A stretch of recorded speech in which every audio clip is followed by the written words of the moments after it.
আসসালামু আলাইকুম ওয়া রাহমাতুল্লাহি ওয়া বারাকাতুহু। সুপ্রিয় হোমিওপ্যাথিক চিকিৎসক, হোমিওপ্যাথিক অনুরাগী, রোগী এবং ছাত্রছাত্রী সবাইকে আন্তরিক অভিনন্দন। অনেকদিন পর আজকে আমরা যে বিষয়টি নিয়ে আলোচনা করব, বর্তমান সময়ে খুব সমসাময়িক একটি বিষয়। আমরা অনেক সময় দেখে থাকি যে বিশেষ করে মহিলারা বেশি এই রোগে আক্রান্ত, হঠাৎ অজ্ঞান হয়ে পড়ে। বেশিরভাগ সময় দেখি যে তাদের শরীরের নিম্নাংশ অবশ হয়ে যায়, নাড়াতে পারে না। অনেক সময় হাত অবশ হয়ে যায় এবং কিছুদিন অবশ থেকে আবার ভালো হয়ে যায়।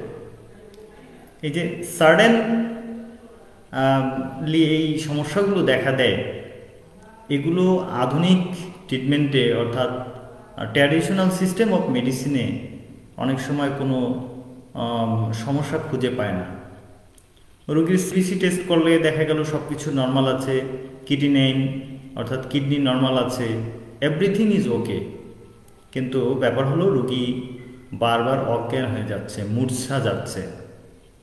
তো এই সকল রোগী কেন এরকম হচ্ছে এবং এর চিকিৎসাই বা কী, এইসব বিষয় নিয়ে আজকে আমার এই ভিডিওতে আপনাদের সাথে আমার অভিজ্ঞতা এবং চিকিৎসা শেয়ার করব।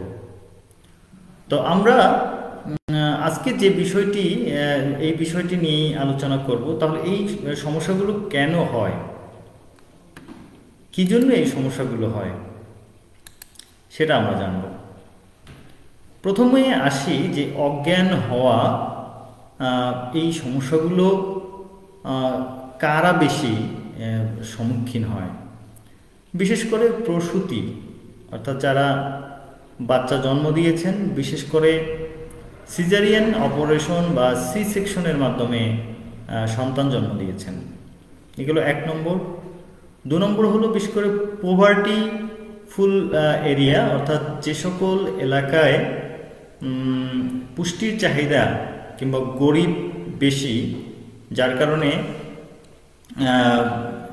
নিজেদের খাবার এবং পুষ্টির চাহিদা পূরণ করতে না পারায় রক্ত স্বল্পতা যাদের রয়েছে তাদের এগুলো দেখা দেয়। বংশগত যদি কার্সিনোমা এবং টিউবারকুলোসিস থাকে তাহলেও এই রোগের সম্ভাবনা হতে পারে।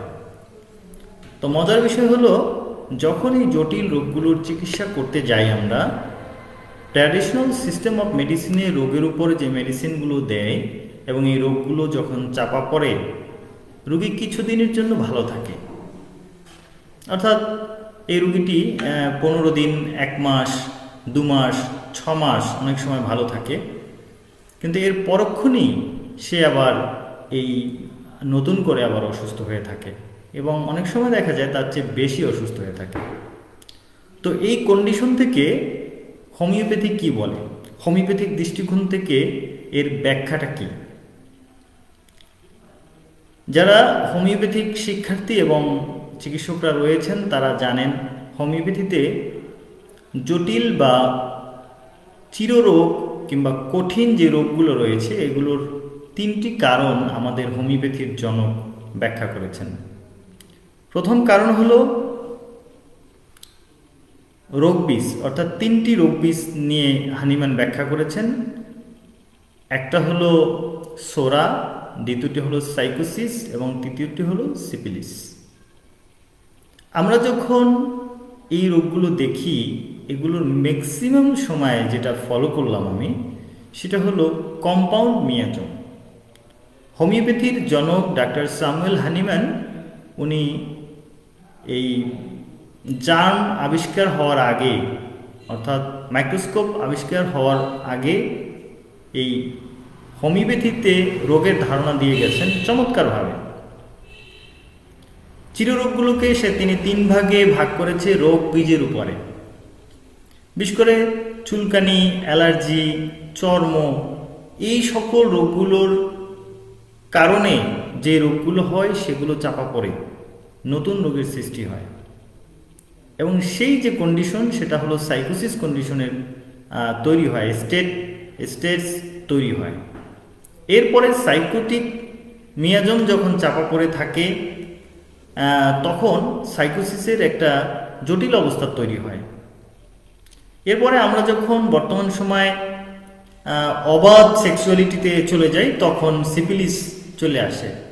তো ম্যাক্সিমাম সময় আমরা দেখি যে আমাদের রোগীরা এই 3-4টা মেয়াজার কম্পাউন্ড মিয়াজমের অধিকারী, এবং এই কৃত্রিম রোগগুলো তৈরি হয়। এবং হানিম্যান বলেছেন যে যতগুলো রোগ মানে রোগী এবং মানুষ যুদ্ধে মহামারীতে মারা গেছে, তার চেয়ে বেশি ক্ষতিগ্রস্ত হয়েছে এই ট্র্যাডিশনাল সিস্টেম অফ মেডিসিনে, এই চাপা পড়া রোগী চিকিৎসায়। তো যখন এই চাপা পড়া রোগীর চিকিৎসা ট্রিটমেন্ট করা হয়, তখন বিভিন্ন রকম নতুন নতুন রোগ আবির্ভূত হয়। সেগুলোকেই হলো কৃত্রিম রোগ।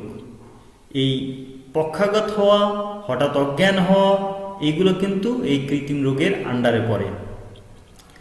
এটা আধুনিক কালে যেটা হয় সেটা হলো অ্যান্টিবায়োটিকের অপব্যবহার, অ্যানেস্থেশিয়ার অপব্যবহার, যথাযথ অ্যানেস্থেশিয়া না হওয়া এবং যথাযথ অ্যানেস্থেশিয়ার চিকিৎসকের পরামর্শ না নিয়ে অ্যানেস্থেশিয়া গ্রহণ করা, এবং কিছু কিছু সময় রোগীর নিজস্ব কিছু কারণে হয়ে থাকে, বংশগত কারণ হয়ে থাকে, এবং মানসিক বা মেন্টাল প্রেশারের কারণেও এগুলো হয়ে থাকে। এই কারণগুলো মূলত হয়ে থাকে।